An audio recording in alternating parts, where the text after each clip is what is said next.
Hallelujah.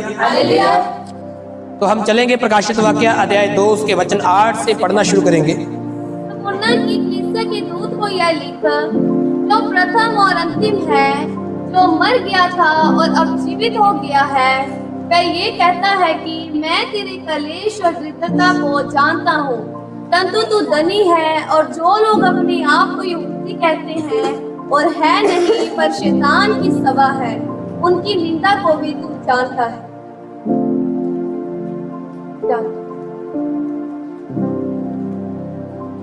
Hallelujah. तो आइए हम प्रार्थना में जाएं, अपनी आंखें बंद करें।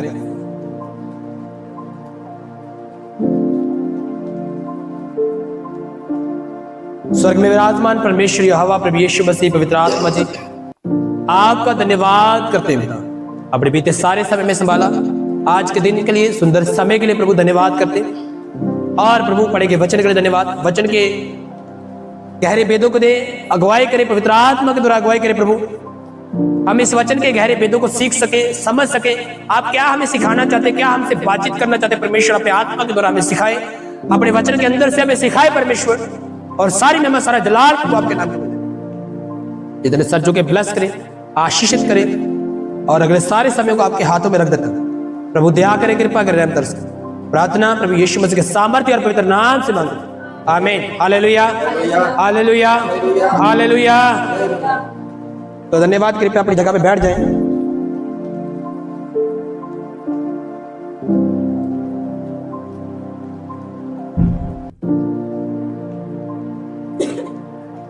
प्रकाशित वाक्य अध्याय 2 उसके वचन 8 से हमने पिछले हफ्ते में पहली कलीसिया के बारे में सीखा कि परमेश्वर ने यूहन्ना को आत्मा के द्वारा सिखाया, कहा कि इफिसुस के संदेश दे, इफिसुस की कलीसिया के दूत को लिख, जो 7 तारे अपने दाहिने हाथ में लिए हुए सोने की 7 दीपटों के बीच फिरता है। वह ये कहता है, मैं तेरे काम, तेरे परिश्रम, तेरे धीरज को जानता हूं।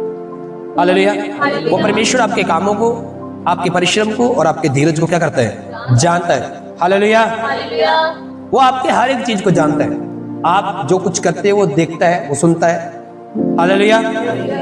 इस हफ्ते हम सीख रहे हैं स्मुरना को संदेश।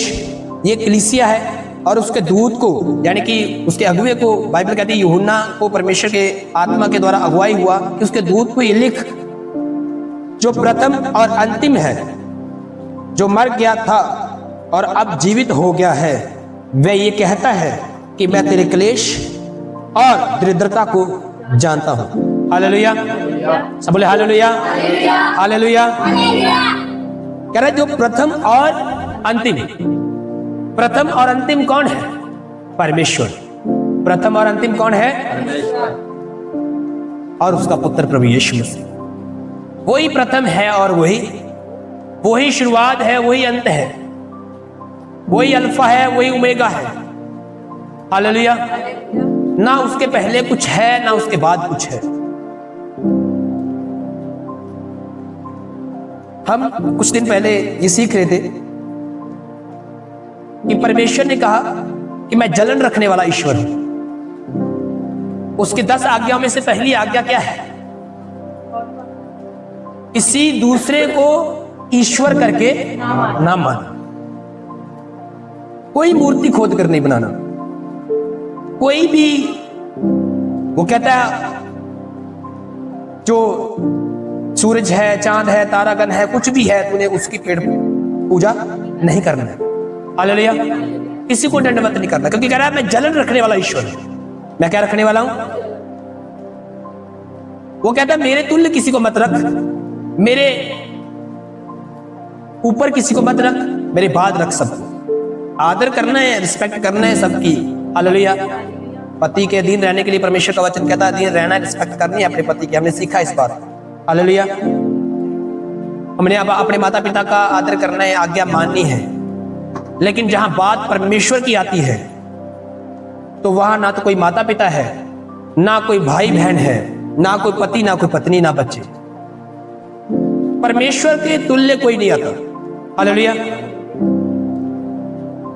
परमेश्वर के बाद सब कुछ है, क्योंकि आप अपने पति की खातिर, अपने पत्नी की खातिर, अपने बच्चों की खातिर, अपने माता पिता की खातिर आप कहो कि नहीं जी, पति अगर छोड़ के चला गया, पत्नी अगर छोड़ के चली गई, बच्चे अगर छोड़ के चले गए, माता पिता ने अगर हमको बेदखल कर दिया तो हम क्या खाएंगे, क्या पिएंगे, क्या करेंगे, कैसे जाएंगे, क्या होगा हमारा?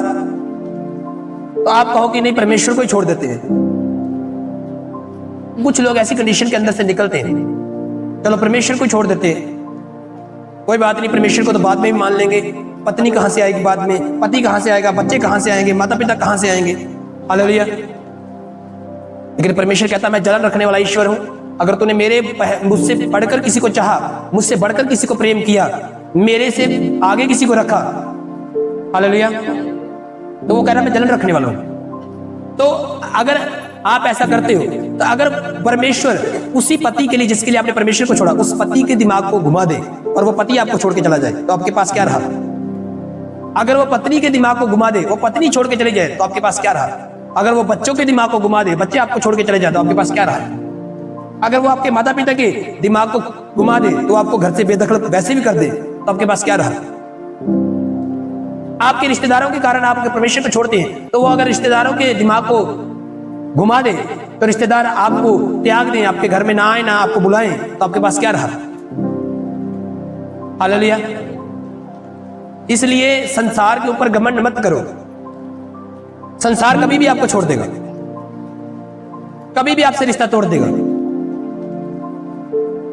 आपको रिश्ता परमेश्वर के साथ रखना है, और जब आपका रिश्ता परमेश्वर के साथ सही रहेगा, हालेलुया, तो वो पति के दिमाग को घुमा के आपके पास वापस ले आएगा, आपकी पत्नी के दिमाग को घुमा के वापस आपके पास ले आएगा, आपके बच्चों के दिमागों को सही करके आपके पास वापस ले आएगा, आपके माता पिता के दिमाग को घुमाकर आपको फिर से अपना लेगा, हालेलुया। आपके रिश्तेदारों के बीच में वो आपको रिश्तेदारों के दिमाग घुमाएगा, और वो रिश्तेदार आपको रिस्पेक्ट देने लगेगा, आपको पहले नंबर पर रखने शुरू कर देंगे, हालेलुया। अगर आप परमेश्वर को पहल दोगे, परमेश्वर को आगे रखोगे, तो वो परमेश्वर आपको हर जगह रिस्पेक्ट दिला सकता है, आपको ऊंचा कर सकता है, आपको आदर दिला सकता है, हालेलुया। वो कहता मैं तुझे सर बनाऊंगा, पूछ नहीं। वो कहता तू देने वाला होगा, लेने वाला नहीं। वो कहता तू महिमा पाएगा, हालेलुया। अगर आप परमेश्वर को सबसे आगे रखते हैं, पहले में रखते हैं, वो कहता मैं प्रथम और अंतिम हूं, मर गया था, अब क्या हूं? जीवित हो गया हूं, हालेलुया, हालेलुया। कह रहा वचन कहता है, वह ये कहता है कि मैं तेरे क्लेश और तेरी दरिद्रता को जानता हूं। परमेश्वर जानता है आप उसके लिए क्या क्या करते हैं, आप उसके लिए कितने क्लेशों के अंदर से निकलते हैं, आप कितने दरिद्र हैं, कितने परेशान हैं, कितने कमजोर हैं, वो सब जानता है। आपने अपना पति छोड़ा, अपनी पत्नी छोड़ी, अपने बच्चे छोड़े, अपने रिश्तेदार छोड़े, अपना घर बार छोड़ा, वो जानता है।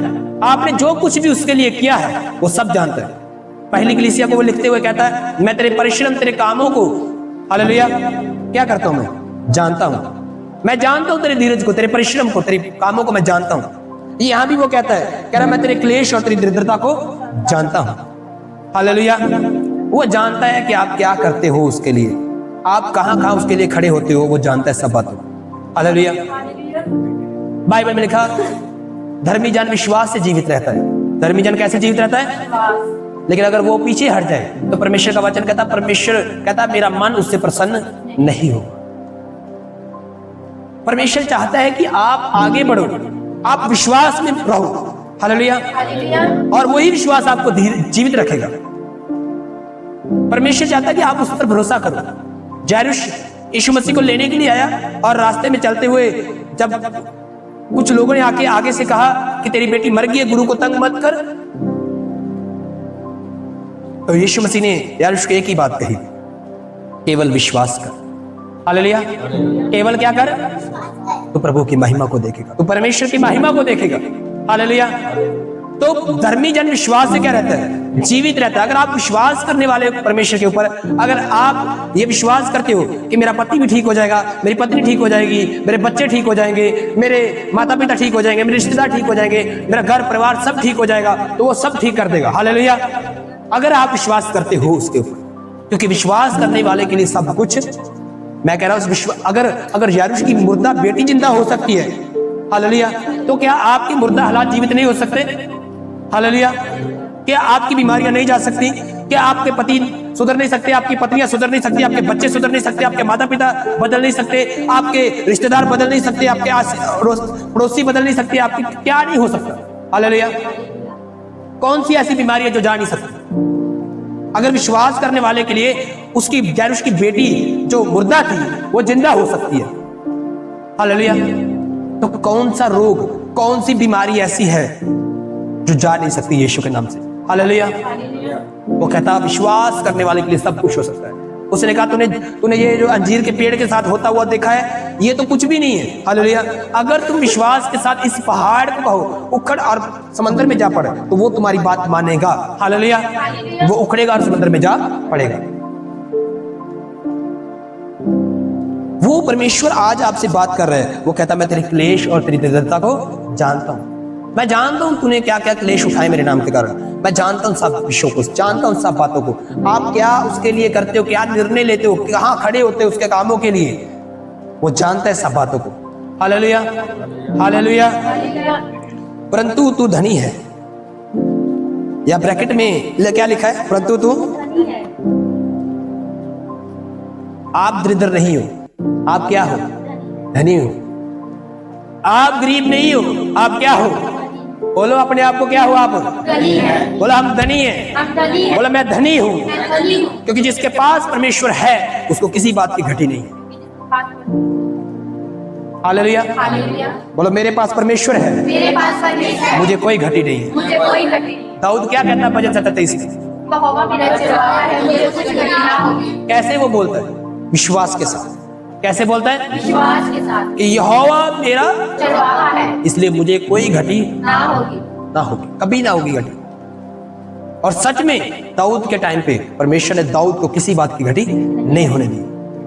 बेशक उसकी गलती की वजह से, अभी हमने सुना, उसकी गलती की वजह से बेशक उसको परमेश्वर ने उससे मुंह मोड़ लिया और उसको पश्चाताप करने लगा। लेकिन बाइबल कहती है जब उसने सही रीति से परमेश्वर से पश्चाताप किया तो परमेश्वर का मन उससे प्रसन्न हुआ और परमेश्वर ने वापस उसका राज्य भाग उसको फिर दिया। हालेलुया। वो जंगलों में भटक रहा था, परमेश्वर ने जंगलों से वापस बुलाया और फिर उसके राज्य पर स्थिर किया उसे। बाइबल कहती है फिर से परमेश्वर ने उसे अनुग्रह किया। हालेलुया। हालेलुया। हालेलुया। इसलिए दाऊद कहता यहोवा मेरा चरवाहा है और मुझे कोई घटी ना होगी। वो कहता है कोई घटी है नहीं, ऐसा नहीं बोलता, ना होगी वो, लेकिन आगे भी नहीं होगी। हालेलुया। क्योंकि वो मेरा चरवाहा है, मेरे साथ है। एलिया के बारे में मैंने आपको बोला कि एलिया के पास कोई बैंक बैलेंस नहीं था। आज लोग कहते हैं बैंक बैलेंस होना चाहिए, ये होना चाहिए, वो होना चाहिए। तुम जमा कर सकते हो पैसे, तुम इकट्ठा कर सकते हो, सोना रख सकते हो, ये कर सकते हो, वो कोई बात नहीं, पाप नहीं है। हालेलुया। लेकिन जिसके पास परमेश्वर है उससे बड़ा धनी कोई नहीं। जिसके पास परमेश्वर है उससे बड़ा धनी कोई नहीं। क्योंकि एलिया के पास कोई बैंक बैलेंस नहीं था, कोई ज्यादा उसके पास कोई नौकरी नहीं थी, है ना, कोई ऐसा सुविधा नहीं थी उसके पास। उसके पास कोई रसोई घर भी नहीं था, इवन कि उसके पास कोई रसोई घर भी नहीं था कि जहां पे उसने भड़ोला भरा हो, आटे का तेल रखा हो, चीनी रखी हो, जहां से वो बनाता और खाता हो। मैंने ऐसा कुछ बाइबल में नहीं उसके विषय में पढ़ा। हालेलुया। मैंने इतना पढ़ा है कि एलिया को पता नहीं, जब परमेश्वर कहता था इधर चला जा, उधर चला जा, उधर चला जा, वो वहीं जाता रहता था। उसका कोई परमानेंट, कोई फिक्स ठिकाना नहीं था। तो एक बार एलिया को मैंने देखा कि बाइबल में एक बार एलिया रास्ते में जाता है तो उसको वहां पे वो थक जाता है और सोता है, तो वहां पे उसे भूख लगती है। तो परमेश्वर देखता है कि इसके अगल बगल में कोई गांव नहीं है, कोई सुविधा नहीं है कि इसको कोई आके क्या दे, खाना दे, और ना कोई आसपास में कोई और सुविधा दिख रही है। और एलिया का सफर अभी लंबा है। बाइबल कहती है परमेश्वर ने अपने दूत को भेज दिया वहां पे, और दूत एक सराई, है ना, और पानी की और एक रोटी और लेके आ गया और आके एलिया को कहता है उठ और क्या कर, खा इसे। हालेलुया। और एलिया उठता है और वो घबराता नहीं है, क्योंकि उसका तालमेल बनता रहता था परमेश्वर के साथ हमेशा। मैंने अक्सर कई लोगों को बाइबल में पढ़ा, जब उनको दूत दिखते थे ना तो वो घबरा जाते थे दूत देख के। लेकिन यहाँ एलिया उसको कोई डर नहीं, कोई, क्योंकि ऐसा लगता है जैसे जो फ्रेंडशिप थी उनकी, आपस में दोस्ती, जारी दोस्ती थी। हालेलुया। और वो आके उसके कंधे पे हाथ मारते है, उठ के क्या कर, खा। और एलिया बाइबल कहती उठता है और उस क्या करता है, खा लेता है। हालेलुया। खा के फिर सो जाता है। फिर परमेश्वर का दूत आता है और उसे और रोटी देता है। कह रहा है एलिया उठ और इसे भी खा, क्योंकि तेरा सफर लंबा है। परमेश्वर आपके जानता है सफरों को, आपके सफर कितने लंबे हैं, आपको कितनी रोटी की जरूरत है, कितने पानी की जरूरत है, आपको क्या क्या चाहिए, वो सब जानता है। अगर परमेश्वर आपके साथ है तो आपसे बड़ा धनी कोई नहीं। Hallelujah, hallelujah. वो कह रहा है मैं तेरे क्लेश और तेरी दरिद्रता को जानता हूं, पर तू धनी है, परंतु तू धनी है। हालेलुया, आप धनी हो। मैं फिर कह रहा हूं, जिनके साथ परमेश्वर है आप धनी हो। आमीन, हालेलुया। और एलिया आगे बढ़ता है तो एक किदार नामक नाले के पास जाता है और वहां परमेश्वर उसको पानी की सुविधा देता है। फिर कौवों को बोलता है कि जाके स्विगी जोमेटो डिलीवरी की तरह उनको डिलीवरी दे के आओ, रोटी दे के आओ, बोटी दे के आओ। हालेलुया। और एलिया आराम से बैठ के वहां पे खाता पीता है। और फिर परमेश्वर देखता है अब इसको और आगे बढ़ना चाहिए, तो परमेश्वर डिलीवरी बंद और पानी बंद। और एलिया उठ, अब आगे बढ़। हालेलुया। सुनो मेरी बात, अगर उसको डिलीवरी आती रहती, उसको रोटी बोटी पानी आता रहता, शायद एलिया ना उठता। अरे सब कुछ मिल तो रहा है खाने के लिए। हालेलुया। पहले रोटी और बोटी बंद की, फिर पानी बंद किया, फिर परमेश्वर ने बोला अब आगे बढ़। हालेलुया। जब परमेश्वर आपको आगे लेके जाना चाहता है, आगे बढ़ाना चाहता है, तो वो पहले आपकी कुछ चीजों को बंद करेगा, कुछ सुख सुविधाओं को वो बंद करेगा आपके जीवन से। हालेलुया। और आपको लगेगा हाय ये कैसा झटका है, ये कैसी मुसीबत है, ये कैसी परेशानी है। लेकिन अगर आप खुदा के साथ चलने वाले लोग हो, अगर आप बाइबल को जानने वाले लोग हो, अगर आप परमेश्वर को जानने वाले नहीं समझने वाले लोग हो, कह रहा घमंड किस बात पे कर, तू मुझे जानता और समझता है। आप जानने वाले नहीं, अगर आप समझने वाले हैं तो आप उस ब्रेक को, उस परेशानी को, उस दिक्कत को, उस मुसीबत को आते हुए समझ जाओगे परमेश्वर कहीं और लेके जा रहा है मुझे। हालेलुया। परमेश्वर कुछ और करना चाहता है मेरे जीवन में, परमेश्वर कोई और नई ब्लेसिंग देने जा रहा है मेरे जीवन में। Hallelujah, hallelujah, hallelujah. तो समझ जाना कि परमेश्वर कुछ प्लान कर रहा है आपके लाइफ में, उसने कोई नई योजना आपके जीवन में कर ली है। और एलिया को कहा उठ, तो क्या कर, आगे बढ़ जा, वहां पे विधवा है उसके पास जा, वहां अकाल भारी पड़ा हुआ है, उसके पास खाने पीने के लिए कुछ नहीं है, वो लोग मृत्यु का इंतजार कर रहे हैं, जा वहां जा और उनकी आशा बन। Hallelujah, hallelujah. बाइबल कहती है एलिया वहां जाता है, वहां उनके लिए परमेश्वर के जाके वो लकड़ी बीन रही होती है, और एलिया वहां जाके कहता है कि कुछ पानी पिला, कुछ रोटी दे दे मेरे को। और वो कहती है कि मेरे घर में तो सिर्फ थोड़ा सा आटा और थोड़ा सा, एक मुट्ठी आटा, कुछ थोड़ा सा तेल बचा, तो मैं मतलब वो हमारा बेटा है तो हम खाएंगे तो और मरे।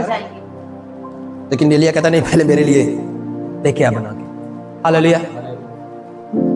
कई बार आपको अपने मुंह का निवाला प्रभु के दासों को देना पड़ता है और देना चाहिए। हालेलुया। कई बार आपके घर में उतना ही होता है कि आप अपना सोच रहे होते कुछ, लेकिन अगर आपको लगे कि कहीं प्रभु के दास को नीड है, जरूरत है, कोई प्रभु का दास फंसा हुआ है, अड़ा हुआ है, तो वो पैसा, वो चीज उसकी जरूरत में लगा दो। ना जाने परमेश्वर क्या प्लान करके बैठा हुआ है। हालेलुया। वो विधवा नहीं जानती थी कि परमेश्वर क्या प्लान करके बैठा हुआ है। और परमेश्वर जब उसने गई अपने घर में रोटी पकाई, मैंने आपको पहले भी ये स्टोरी को सुनाया कि वो बच्चा, अब बच्चा तो बच्चा होता है, अब कितना बड़ा ये मालूम नहीं है। हालेलुया। तो बच्चा ही होता है, चाहे छोटा हो। कल मैं देख रहा था कि अब जॉयल कितना बड़ा हो गया है। हालेलुया।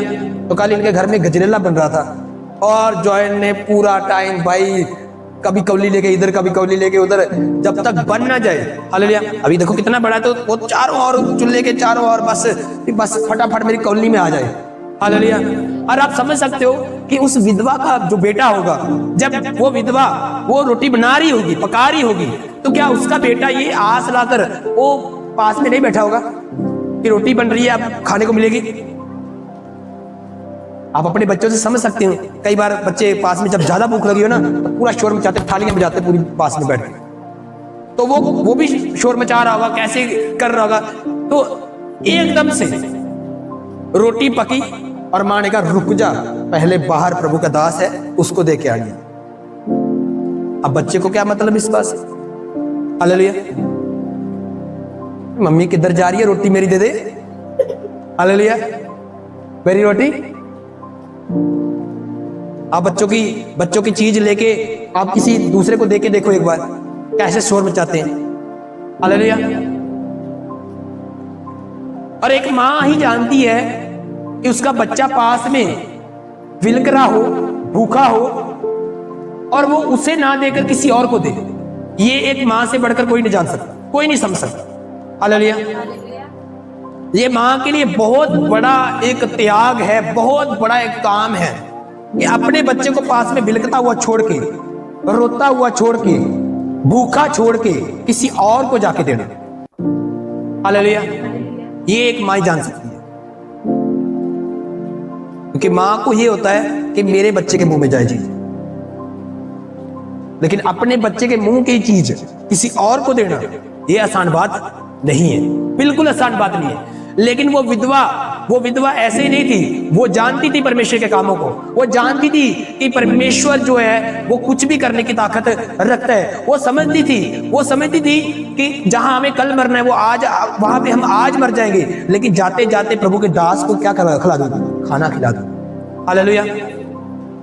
और बाइबल कहती है कि उसने जाकर के एलिया को रोटी दी। हालेलुया।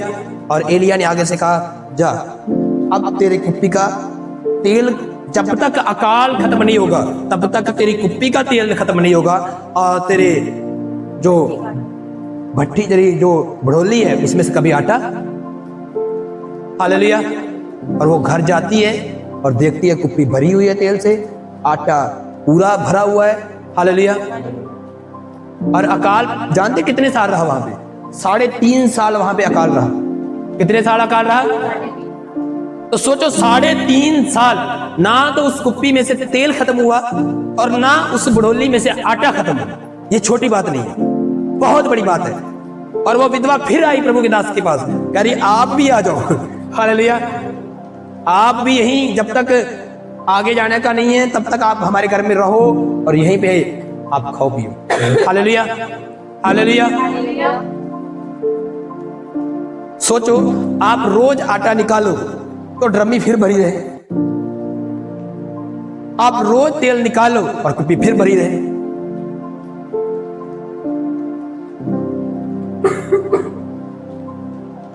हालेलुया। आप समझ सकते इस बात को? आज लोग कहते हैं रब क्या सामान तो छुट के दूंगा, परमेश्वर क्या ऊपर से फेंकेगा, तुम काम पे नहीं जाओगे, ये नहीं करोगे। वो आपका रिश्ता खुदा के साथ कैसा है डिपेंड उस बात पे करता है। आप कैसा विश्वास कर रहे हो, कैसा भरोसा कर रहे हो, वो आपके लिए कहीं से भी पैदा करने की ताकत रखता है। हालेलुया। वो कहीं से भी मुहैया करने की ताकत रखता है। 3.5 साल अकाल था, जॉब कोई नहीं थी, काम कोई नहीं था, कोई खेती नहीं कर सकते थे, कुछ नहीं कर सकते थे, तो तब भी परमेश्वर ने उस विधवा को, उसके बेटे को, अपने दास को खाने के लिए, पीने के लिए दिया। हालेलुया। जिसके साथ परमेश्वर है उससे बड़ा धनी कोई नहीं। अब अकाल था, नौकरी कर नहीं सकते थे, पैसा कहां से कमा के लेके आना, है ना? आज तो कह देते हैं कि भाई काम पे नहीं जाएंगे तो घर का खर्चा कैसे चलेगा, ये कैसे होगा, वो कैसे होगा, तो तब तो उसके पास तो कोई काम ही नहीं था। हालेलुया। हालेलुया। इसलिए परमेश्वर कहता है मैं तेरे क्लेशों को और तेरी दरिद्रता को, मैं सब बातों को जानता हूं, तू सिर्फ मेरे पे विश्वास रख। मैं ही प्रथम हूं, मैं ही अंतिम हूं। मैं मर गया था, आप देख मैं जीवित हूं। हालेलुया। तो मैं सब कुछ जानता हूं, परंतु तू धनी है। और जो लोग अपने आप को यहूदी कहते हैं और है नहीं पर शैतान की सभा है, उनकी निंदा को भी जानता हूं। परमेश्वर कहता जो अपने आप को बड़े बढ़िया भक्त कहते हैं, बढ़िया अच्छे लोग कहते हैं, है ना, बड़े बड़े अपने आप को कहते हैं, करा मैं उनको भी जानता हूं। हालेलुया। मैं हर किसी को जानता हूं, कौन कितना पवित्र है, कौन कितना शुद्ध है, कौन कितना महान है, मैं सब जानता हूं। हालेलुया। आपको कुछ लोग ऐसे भी मिलते होंगे, मैं तो बड़ा जी भगत बंदा, बड़ा पवित्र, मैं तो बड़ा ओ सच्चा सवित्रा, ये वो। हालेलुया। परमेश्वर कहता मैं उन्हें भी जानता हूं कि वो कैसे हैं। हालेलुया। परमेश्वर से कुछ लुका छुपा नहीं। आप इंसान से पर्दा कर सकते हैं, परमेश्वर से नहीं। हालेलुया। परमेश्वर सबको जानता है। कह रहा जो दुख तुझको झेलने होंगे उनसे मत डर। जो दुख तुझे उनसे, परमेश्वर कहता है जो तुम्हारी लाइफ में, तुम्हारी जिंदगी में जो दुख हैं, जो परेशानियां हैं, जो तुम्हें उठाने हैं, उनसे मत डर। डर के अगर आप डरोगे तो क्या वो दुख आएगा नहीं है? अगर डरोगे कि हाय मुझे बुखार ना आ जाए तो क्या फिर बुखार नहीं आएगा? अगर डरोगे हाय ये ना हो जाए, वो ना हो जाए, क्या फिर वो नहीं होगा? हालेलुया। लेकिन परमेश्वर चाहता है कि तू डर मत, जो दुख तुझे उठाने, झेलने, कुछ करना है, उनसे मत डर, क्योंकि देखो शैतान तुम में से कुछ को जेल खाने में डालने पर है ताकि तुम परखे जाओ। हालेलुया। परमेश्वर कहता है कि तुम में से शैतान कई लोगों को जेल खाने में, यानी कि मुसीबतों में, यानी कि परेशानियों में, यानी कि दुखों में, यानी कि गरीबी में, यानी कि कई चीजों में वो डालना चाहता है ताकि तुम क्या हो, परखे जाओ। वो मुसीबत, वो परेशानियां, वो दुख, वो बीमारियां, वो तुम्हारे परखे जाने के लिए है। हालेलुया। तो जो तुम्हारे परखे जाने के लिए, उनसे डरने की जरूरत नहीं है, बल्कि उसके अंदर प्रार्थना करके परमेश्वर पर विश्वास रख के आगे बढ़ने की जरूरत है। हालेलुया। अगर आप सिर्फ परमेश्वर को जानते हैं तो आप तो डरोगे और घबरा जाओगे, लेकिन अगर आप परमेश्वर को समझते हैं तो ना तो आप डरोगे ना आप घबराओगे। हालेलुया। सब बोलो हालेलुया। ना तो आप डरोगे अब फिर आपको कोई डर भय नहीं, क्योंकि आप समझते हैं उसे कि अब जो दुख है, ये क्लेश है, ये बीमारी है, अब जब मेरी ये परीक्षा है, हालेलुया, जो मेरा परखे जाना है, जब मैं इसमें से बाहर निकलूंगा तो मैं एक नई ब्लेसिंग को पाऊंगा, एक नई आशीष को पाऊंगा, मैं ऊंचा किया जाऊंगा, मैं दुगना ब्लेस्ड कर दिया जाऊंगा। Hallelujah, hallelujah. तो इसलिए वो कहता है कि तुम परखे जाओगे और तुम्हें 10 दिन तक क्लेश उठाना होगा, प्राण देने तक विश्वासी रहे तो मैं तुझे जीवन का मुकुट दूंगा। हालेलुया। कह रहा तुम्हें 10 दिन तक, यानी कि कुछ दिन तक तुम्हें क्या उठाना होगा, क्लेश, यानी कि थोड़े दिन तक तुम्हें क्या उठाना होगा, क्लेश उठाना होगा, परेशानियां, दिक्कतों का सामना करना होगा। लेकिन वो कहता प्राण देने तक क्या रहे, विश्वासी रहे। हालेलुया। प्राण देने तक क्या रहे, विश्वासी रहे। जब तुझे कोई डराए धमकाए, बीमारी डराए धमकाए, तो तुझे विश्वास नहीं छोड़ना है, अपने विश्वास में बने रहना है। अगर तू प्राण देने तक विश्वासी रहेगा तो मैं तुझे जीवन का मुकुट दूंगा। हालेलुया। जब कोई रेस में जीत जाता है ना, अब रेस लगा रहे हैं, कई लोग थक भी जाते हैं, बीच में बड़ा थक जाते हैं, लेकिन उनको पता होता है कि वो लकीर पार करनी जरूरी है। अगर जीतना है तो वो लकीर पार करनी जरूरी है। वो लोग फिर अपना पूरा जोर लगाते हैं, थक भी जाते हैं, गिरने पे आ जाते हैं, लेकिन फिर भी ताकत लगाते हैं और भागते हैं। हालेलुया। और जैसे ही वो लाल लकीर पार करते, वो लकीर पार करते हैं, वो विजेता कहलाते हैं। हालेलुया। और फिर उनको वहां पे क्या दिया जाता है, इनाम दिया जाता है, एक मुकुट दिया जाता है। Hallelujah, hallelujah. और अगर आप परमेश्वर के अंदर उसके सफर को पूरा करोगे, हालेलुया, उसके सफर को क्या करोगे, पूरा करोगे और प्राण देने तक विश्वासी बने रहोगे, तो बाइबल कहती है, वो कहता मैं तुझे जीवन का क्या दूंगा, मुकुट दूंगा। हालेलुया। जिसके कान हो वह सुन ले, आत्मा कलीसिया से क्या कहता है। परमेश्वर का वचन कहता है जिसके कान है ना वो सुन ले इस बात कि आत्मा कलीसिया से क्या कहता है। जो जय पाए उसको दूसरी मृत्यु से हानि ना पहुंचेगी। Hallelujah, hallelujah, hallelujah. जो जय पाएगा, जो विजेता होगा, जो प्राण देने तक विश्वासी बना रहेगा, परमेश्वर का वचन ये कहता है उस पर दूसरी मृत्यु का कोई हानि नहीं, कोई जोर नहीं। हालेलुया। उसके ऊपर दूसरी मृत्यु काम नहीं कर सकती। नरक की आग फिर उसका कोई कुछ बिगाड़ नहीं सकती। वो स्वर्ग में रहेगा, वो परमेश्वर के कामों को स्तुति आराधना करता रहेगा। Hallelujah, hallelujah, hallelujah. तो प्रभु आपको इस वचन के द्वारा ब्लेस करे, आशीषित करे। जो प्रथम और अंतिम है, जो मर गया था अब जीवित है, वो कहता है मैं तेरे क्लेश दरिद्र सब बातों को जानता हूं, लेकिन तू बड़ा धनी है। वो कहता है तू धनी है और वो कहता है कि तू बना रहे। हालेलुया। तू प्राण देने तक विश्वासी रहे, मैं तुझे जीवन का मुकुट दूंगा। हम प्रार्थना में जाए, अपनी आंखें बंद करें, सरों को झुकाए परमेश्वर मेरे साथ एक मन हो, अपने हाथों को उठाए, बोले स्वर्ग में विराजमान परमेश्वर प्रभु यीशु मसीह जी, पवित्र आत्मा जी, हम धन्यवाद करते हैं, धन्यवाद करते हैं परमेश्वर आज के वचन के लिए। आप प्रथम हैं, आप ही अंतिम हैं, आप ही अल्फा हैं, आप ही ओमेगा हैं। परमेश्वर हम धन्यवाद करते हैं, सारी महिमा आपको देते हैं। परमेश्वर आप हमारे क्लेशों को, हमारे दरिद्रता को, सब बातों को जानते हैं। प्रभु हम धन्यवाद देते हैं, आज के वचन के लिए धन्यवाद ही देते हैं। परमेश्वर हम प्राण देने तक विश्वासी रहे, होने दे पिता आपका नाम ऊंचा हो, आप ही का नाम जलाल पाए, सारी महिमा सारा जलाल आप ही को देते हैं। प्रभु यीशु के सामर्थी नाम से मांगते हैं, आमीन। पिता का प्रेम और प्रभु यीशु मसीह का अनुग्रह और पवित्र आत्मा की सहभागिता हम सबके साथ, प्रभु के तमाम दास और दासी, प्रभु की दूसरी आगमन तक, प्रभु की गुप्त आगमन तक हमेशा हमेशा के लिए हम सब के साथ होते रहे। आमीन। Hallelujah, hallelujah, hallelujah. सबको जय मसीह।